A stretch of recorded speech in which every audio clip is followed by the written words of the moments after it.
Hey Abby, I have a couple questions for you regarding online videos. One being, how long should an online video be? And two, how much content should you include per video? Should they be full of content or should they be simple and precise per topic? Thank you. We have to do a question for Nick, right? Yeah. Okay.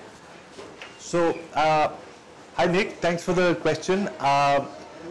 What kind of content should you do and what kind of video should you do and what should be the duration? See, online video is used either for ads, so it could be snippets like a Facebook ad, or your pitch video, so that can be anywhere from 1 to 3 minutes depending on the format. Instagram is only 1 minute, and Facebook pitch videos can be anywhere from 1 to 3 minutes. And then you get into mid-size formats, which could be anywhere from 3 to 5 minutes, where you're actually explaining. So you've reeled in your customer, telling him this is my pitch, and then between 3 to 5 minutes you're telling him exactly what you do, how it's going to make an impact to their business. And then comes the long form, which could be on YouTube or on your own website. This could be 8, 10, 15, 20 minutes in some cases as well, where you're explaining your entire value offering, how you do it, what you do, supported with a whiteboard presentation or whatever. So there are different forms of content, and you can use video in all formats, all channels, based on who is your audience, how impatient they are. If you're reaching out to millennials, I would definitely keep it short, because sometimes attention levels are less. Even when you're reaching out to busy entrepreneurs, my pitch video would be very short, and then I make it into a mid-size format and then a long format, which is on YouTube or your website. I hope this question helps. Let's keep it going, and I am also looking forward to your answer to the real estate question. Thanks a lot, Nick. Bye.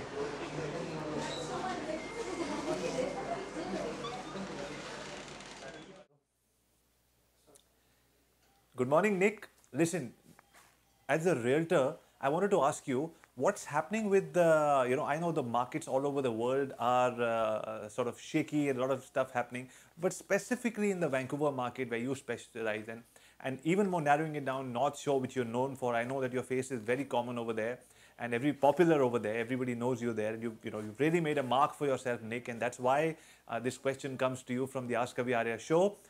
Where is the Vancouver market headed? A lot of media reports have different things they're saying, and people don't know exactly. So straight from the horse's mouth from Nick, we'd love to know where the Vancouver market is headed. And hang on, we'd also love to know, how do people choose a realtor? What are the best things that people should look in terms of qualities before they say, this is the kind of realtor for me to sell or buy a house? We'd love to hear from you, Nick, and I look forward to catching up with you over dinner next weekend. Cheers, buddy. Hey Abby, thanks for the questions regarding where I think the market is going and how to pick a realtor. So I think the market is going to be slow until December. If history repeats, January 15th is when the market will pick up again in anticipation for the Chinese New Year. This is a great time to put your house on the market. We're going to get an influx of buyers from mainland China, and that will help stimulate the real estate market in Vancouver.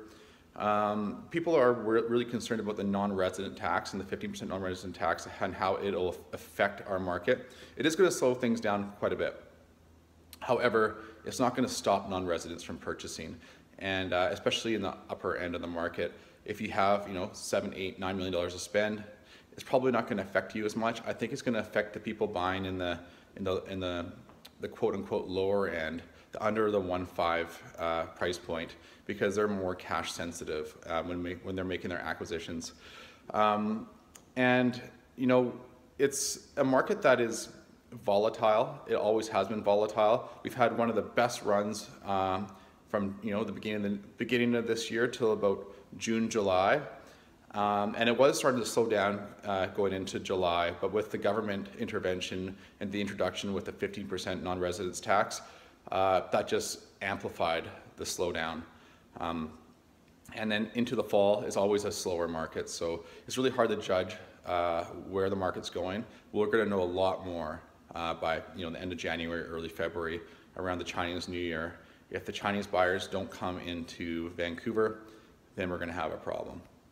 And Abby, to answer your question about how to choose a realtor, it's sort of a two-part question. One is how to choose a buying agent and how to choose a listing agent. So I'll use myself as an example. So I'm primarily a listing agent in West Vancouver, North Vancouver, downtown Vancouver, a little bit on the west side as well, UBC and Point Grey, Shaughnessy.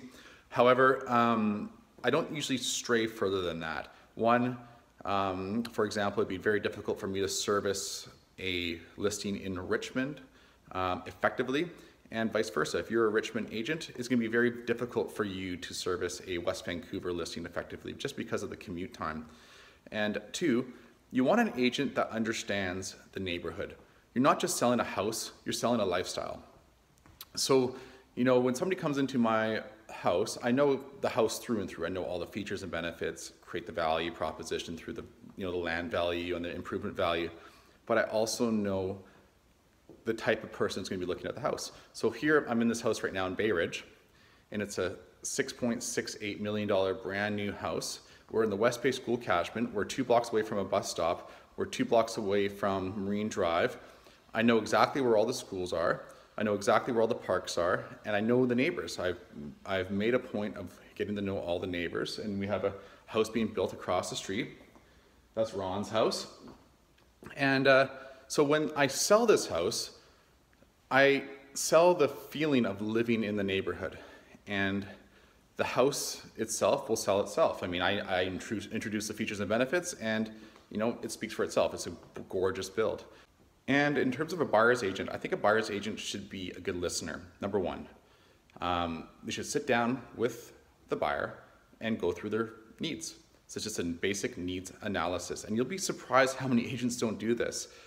A lot of agents, unfortunately, they send their clients a whole whack load of listings based on a very small price criteria, and then their clients select the homes that they want, and then they go on this like 12 house tour. Not only is that a waste of time for the client, that's a waste of time for the sellers. So agents should really sit down and go through exactly what they're looking to buy, what kind of lifestyle they want to live, price point, the number of bedrooms, style of house, neighborhood, schools, et cetera, et cetera. The more information that agent has, the better they're going to service their client. So to sum up what I think the qualities of a good buyer's agent should be, number one, a great listener. Number two, the ability to gather information about a property and lay it out very clear and concise. And so the goal is your client should be able to make a confident, informed decision.